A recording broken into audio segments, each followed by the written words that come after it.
The Hoka Transport 2 is Hoka's only walking shoe, and the ON Cloudtilt is one of the most popular shoes in the On Cloud range. However, there's at least 5 key differences between them, whether you use them for walking, standing all day, or you want to understand how they can help medical conditions. So let's start off with the Hoka Transport first. And if we look underneath the two shoes, well, we've got a completely different outlay. So first of all, we've got a Vibram Megagrip on the Hoka Transport, and that's one of the best outsoles on the market. It's really sticky, especially on wet surfaces. So if you're walking on city streets and it's raining, you're going to get the best traction that you can get on the market. It also has some short lugs, which means that you get some grip if you're walking on gravel, or if you want to take these on forest paths for some walks. In contrast to that, we have a standard outsole grip on the ON Cloudtilt. So the grip for these are more built for city use only. I wouldn't really take them on the trails or on any wet grass or slippier surfaces, but you'll be fine on wet concrete or if you're walking through the streets. And as we move up the shoe, the midsoles are very different as well.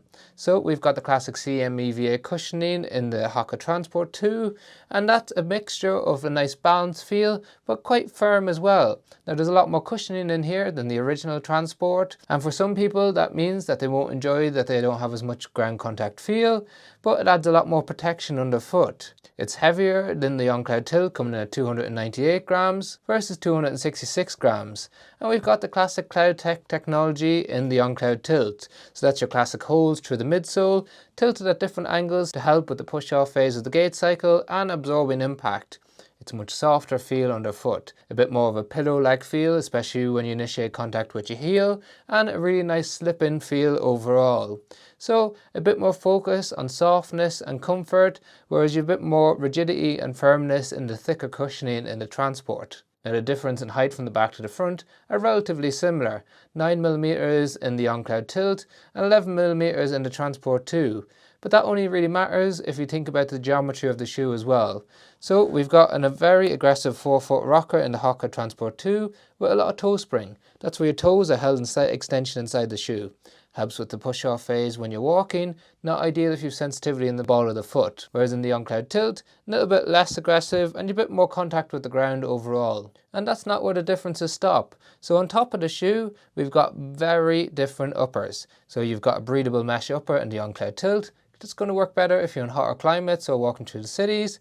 Whereas we've got a very durable and resistant upper. The downside to that is it's not as breathable as what we get in the ON Cloudtilt, but you're getting more durability if you're walking in different terrains. It also has a little bit of a toe bumper at the front, and that just gives extra protection to your toes if you hit a branch or a root. When we think about the fit in these shoes, it's generally a true to size in the ON Cloudtilt, but can be a little bit snug, so some people who are in between sizes, I'd go for a half size up. It's a true to size fit in the Transport 2, however, both of them have very tapered toe boxes.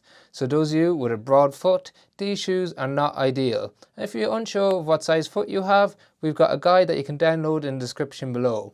But otherwise, the Transport 2 luckily comes in a wide version and it helps make up for that tapered toe box. Has good width in the midfoot, as does the ON Cloudtilt, which is probably a little bit wider in the midfoot, and they've got completely different lacing systems. So we've got the bungee cord, which gives you a nice fast lockdown of the shoe, whereas we've got the speed lace system on the ON Cloudtilt. And that means that you just set it to the tightness that you like, and you can just slip into the shoe and go. The pros of this are the convenience. If you're popping out to the shops, you don't need to bend down if you're carrying things. The downside is that you might get a little bit of heel slippage, and that's where we come on to walking. So these shoes are really for contrasting uses. There is some overlap, like both of them could be used for city use, casual use for walking around. But when it comes to walking with purpose over further distances, you're getting more traction underfoot, more cushioning underfoot in the Hoka Transport 2 with a better lockdown, so you're more secure inside the shoe.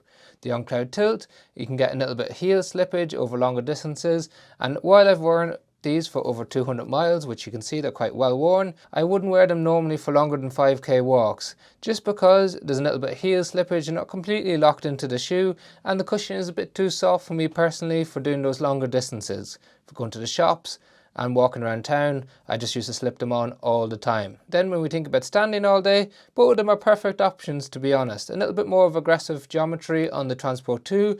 It can lead you just to tilt back and forward a little bit, but I think there's enough contact with the ground there to give you a stable base. Now, if you're thinking about different medical conditions, well, you've got an extremely stiff forefoot in the Hoka Transport 2. It's a little bit tapered, so if you need the wide version of this, or if you have a narrow foot, it's going to work really well for big toe arthritis, or if you've got issues around sensitivity in the ball of the foot. ON Cloudtilt is the opposite. It's got a very flexible forefoot. That promotes a more natural gait pattern, however you get minimal protection in there. In terms of arch support and stability, neither of these are fantastic, but the Transport 2 will give you a bit more stability if you've got a flatter foot or you need a bit more pronation control. But they're definitely neutral shoes, not stability shoes. But let me know your thoughts on them in the comment section below. Have you tried them? Are you interested in them? As I say, check out our foot width guide. That's really important. I think it's the thing that people get wrong most when it comes to sizing. And there's links to them in the description if you want to check out the latest prices. And otherwise, if you watch the channel regularly but haven't subscribed, please consider it, as it makes a big difference to the channel